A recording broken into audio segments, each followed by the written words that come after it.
I was 13 when I first saw the thing that took my brother. We were in our backyard, digging up the old sandbox Dad used to fill with toy trucks and dinosaurs, the kind that made us feel like kings of our own little dusty world.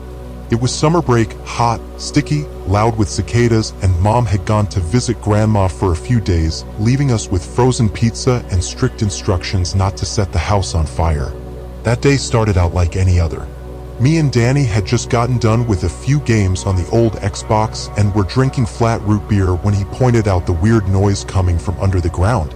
At first, I didn't hear it. He kept saying, "You gotta listen real close. Like put your ear down." So I did. And it was faint, but it was real, like whispering. Not wind, not bugs, but actual whispering. At first, I thought he was messing with me, but then the whispers turned into words, broken, breathy, almost like crying. They kept repeating my name. Aaron, Aaron. I pulled back fast, laughing it off, but feeling the chill down my spine. Maybe a prank recording buried in the dirt, I said. But Danny was already digging with his hands, his nails turning brown with soil. "We gotta find it, man. What if it's treasure?" Stupid, right? We thought it was a joke, maybe some old toy with batteries somehow still working. But what we found wasn't plastic or treasure. It was a door. A small, rusted, circular metal hatch about the size of a car tire right beneath the sandbox. It had no handle, just 3 claw-like scratches across it. "Dude, this ain't normal," I told him, but Danny was way too excited. He grabbed a hammer from the shed and started smashing at the edge of the hatch, and somehow it just popped open. And it wasn't dirt underneath. It was black, like pitch black, and it smelled wrong, like rotten eggs and old wet carpet. He looked at me with that dumb grin and said, "I dare you to go in." I shook my head, hell no. But before I could stop him, he lowered himself in like it was some kind of game. I waited. 5 minutes. 10. Nothing. "Danny!" I shouted. Silence. Not even echoes. I ran inside, grabbed a flashlight, and shined it down. All I could see were bricks, like an old tunnel, and the smell, oh God, the smell hit me like a wave. But there was no sign of him. No movement, no laughter, nothing. I screamed until my voice cracked. I even ran to the neighbor's house to get help, but when we came back, the hatch was gone. No hole, no sand, just fresh grass, like nothing had ever been there. They thought I made it up. My mom cried every night, and Dad stopped looking after the first week. But I knew what I saw. I knew he was down there somewhere. I didn't sleep for days, and when I finally did, I started having dreams. Of the tunnel, of the hatch, and of Danny calling my name. Not normal dreams though. These were vivid, wet, loud, and they got worse. One night, I dreamed I was walking in that tunnel. My flashlight flickered and I could hear scratching on the walls. Then I saw him, Danny, but he looked wrong. Pale, eyes all black, mouth stitched shut with red string. He pointed behind me, and when I turned around, something lunged at me. I woke up screaming with bloody fingernail marks on my arm. That was the first time I saw them, the marks. And they kept appearing. Always 3 scratches. Always fresh. I started hearing whispers in real life, not just in dreams. At school, in the bathroom stalls. In the shower. At night in my closet. Always the same word, come, then my dog went missing. And 2 weeks later, a neighbor kid disappeared. Same age as me. I told my parents again and again, but they kept saying I was grieving or confused. I knew the truth. I started researching stuff online. Found forums about hidden hatches and lost tunnels in old suburban homes. Some people claimed they were linked to something called the Hollow Ones, entities that live in forgotten spaces, feeding off curiosity. The more you look, the more they know you. The more you listen, the more they whisper. And when you speak back, they come. I didn't want to believe it, but one night I made the mistake of whispering back. I whispered, "Danny, I swear on everything." The lights in my room flickered and died. My window flew open even though it was locked. And then I heard his voice. Right behind me. "Aaron, it wasn't a dream." I turned around. Nothing was there. But I wasn't alone. Shadows moved on their own. My reflection in the mirror blinked when I didn't. I kept seeing the tunnel in flashes, in glass, in puddles, in reflections. Like it was following me, trying to remind me. I finally cracked. One night, I grabbed a shovel and went back to the backyard. Digged until my fingers bled. 4 hours. And finally, I hit metal. It was back. The hatch. This time it had a handle. It was waiting. I didn't want to go down there, but I had to. I couldn't leave my brother. I strapped on a GoPro, carried 2 flashlights, a pocket knife, and my dad's old crucifix. I opened the hatch. It creaked like it was breathing. I climbed down the ladder. The walls were wet and pulsing, like skin. My flashlight barely worked, and the whispering was deafening. Aaron, Aaron, then I heard it. Footsteps. I turned and saw him. Danny, standing there. But it wasn't him. His eyes were gone, hollow, and his skin was gray. He pointed at the wall behind him and whispered, "They live behind it. Don't look when they come. Don't breathe." I was shaking. I asked him how to save him. He just said, "Too late." Then the wall split open, like a mouth, and I saw eyes. Dozens, hundreds, all blinking in different directions. The smell was unbearable.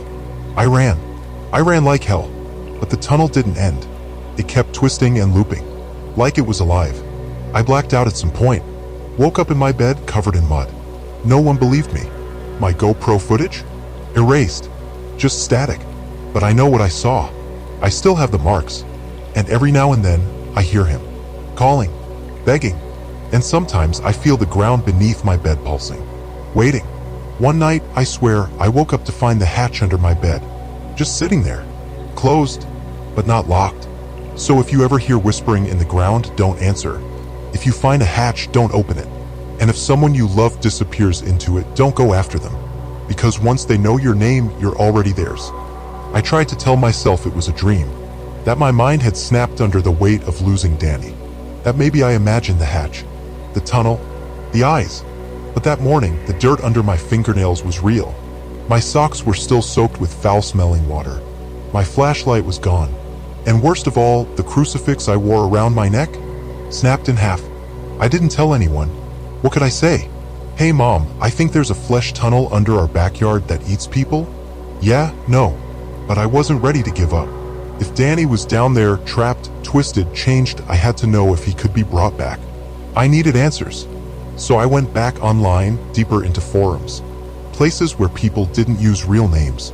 One thread caught my eye: "If you see the hollow tunnel, do not answer it. It spreads." One guy posted, "They mimic people. They return them wrong." Another replied, "Mine came back too." It wasn't her. One user, Silkgrin73, said if you went back in with something personal from the person who was taken and burned it inside the tunnel, you might unbind them. It sounded insane, but I had to try. I found Danny's old Yankees cap. He wore that thing till it was threadbare. I stuffed it in my backpack along with another flashlight, batteries, my phone, a lighter, and a small bottle of holy water I'd ordered from a sketchy online store. Then I waited till night. Something about the dark, it made the hatch appear, like it was scared of sunlight. Midnight came. I sat in the yard just watching, waiting. And then, I heard it, the groan of metal. And right in front of me, dirt shifted, grass pulled back like fingers peeling skin, and there it was. The hatch. This time it was already open. No ladder, just steps spiraling down. I didn't hesitate. I went in, and the tunnel had changed. The walls weren't just pulsing, they were breathing. They expanded and shrunk like lungs. My shoes squished in black sludge. The air was thick, like soup, and every step I took, I could hear whispers brushing against my ears. But they weren't just whispering my name now. They were screaming it. Aaron. My flashlight flickered, but I kept moving. The tunnel forked in 2 directions. The left was dark and silent. The right echoed with soft sobs. I followed the sobbing. I didn't know if it was Danny. I didn't know if it was a trap. I just knew I had to try. The walls started closing in, tight, claustrophobic. Then I turned a corner and froze. Danny was sitting against the wall, head down, arms over his knees. "Danny," I whispered. He didn't move. I crept closer. "Danny, I brought your hat." He looked up slowly and smiled, but the smile was wrong, too wide. His teeth were like needles. "You came back," he said. "You shouldn't have." I backed up. "We can go home," I said. "I can help you. I'm not lost," he whispered. "You are." And suddenly his skin peeled. His face dropped like a mask. Peeling off, and underneath wasn't Danny. It was the thing. White, eyeless, its face stretching like wet cloth with a permanent smile. It screamed, and the walls screamed with it. I ran. I ran through turns and spirals that shouldn't exist. And then I hit a room, circular, smooth, with a pit in the center. The whispers were deafening now. I took out Danny's hat, soaked in sweat, and poured the holy water on it. It hissed like acid. I lit the lighter, but something knocked it out of my hand. I turned, and there were 3 of them, all wearing his face, smiling, twitching. "We are Danny," they whispered. "Stay." I dove for the lighter, caught it, flicked it. Flames burst up as I lit the hat on fire and threw it into the pit. Instantly, the tunnel screamed like it was dying. The walls cracked. Black ooze poured from the ceiling. The things melted, writhing, clawing at themselves. I blacked out again and woke up on my front lawn. Shirt torn, backpack gone, and the hatch nowhere. But this time something was different. My bedroom no longer pulsed. The whispering stopped. My reflection blinked with me. For 2 days, I thought maybe I'd ended it. Maybe burning the hat freed him. Maybe I helped him escape, until my phone buzzed. One new message. No number, just a video. I opened it. It was from my own phone camera, the one I'd taken into the tunnel. It was pitch black, but there was breathing, loud, wet, and then Danny's voice. "You freed something, Aaron?" But it wasn't me. Then silence. Until the last 2 seconds, a close-up of my bedroom window. From outside, recorded last night. My camera was moving slowly, deliberately, like someone or something was holding the phone and walking toward the end. And then the camera turned toward a wall that looked like stitched-up skin. Words were carved into it. Fresh.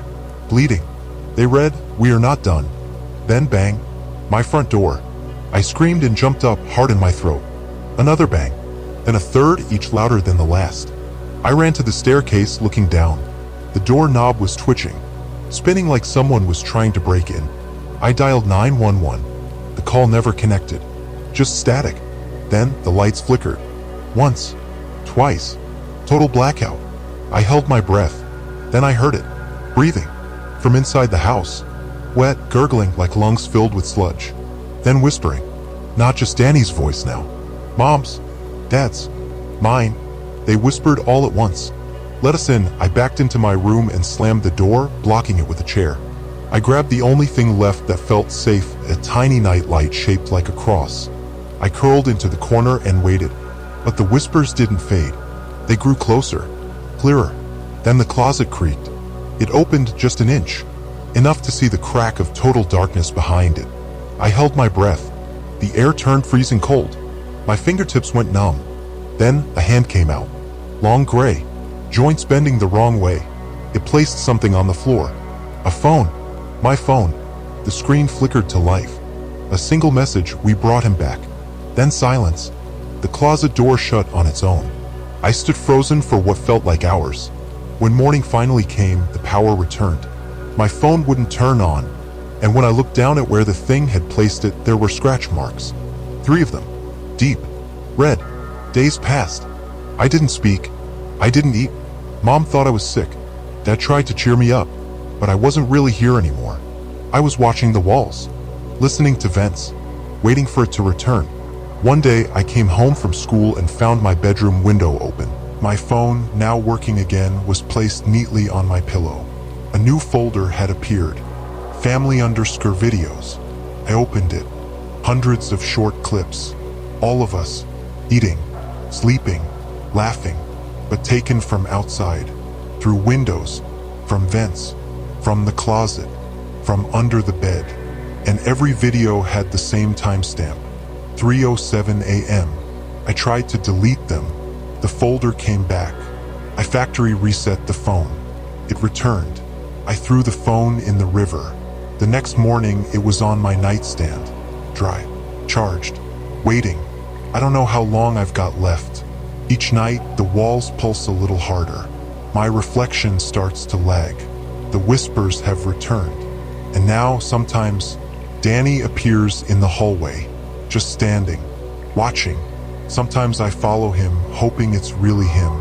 But when I get close, his mouth opens too wide, and he whispers things no human voice could say. I think I brought something back that wears his face. And worse, I think it's spreading. One of my teachers disappeared last week. So did a kid from down the block. The tunnels are growing, feeding, learning. Now when I sleep, I dream of thousands of hatches opening all over the world. People crawling out, changed, hollow, smiling. And every time I wake up, there's one more scratch on my wall, one more voice in my head, one more second I forget who I am. If you're hearing this, if you find a hatch or a whisper or a tunnel, don't follow it. Don't call a name. Don't light a match. Don't open the door. Because once they find a way in, they never leave. And if you see a version of someone you lost, it's not them. It never was. God help me, I think I let them into the world.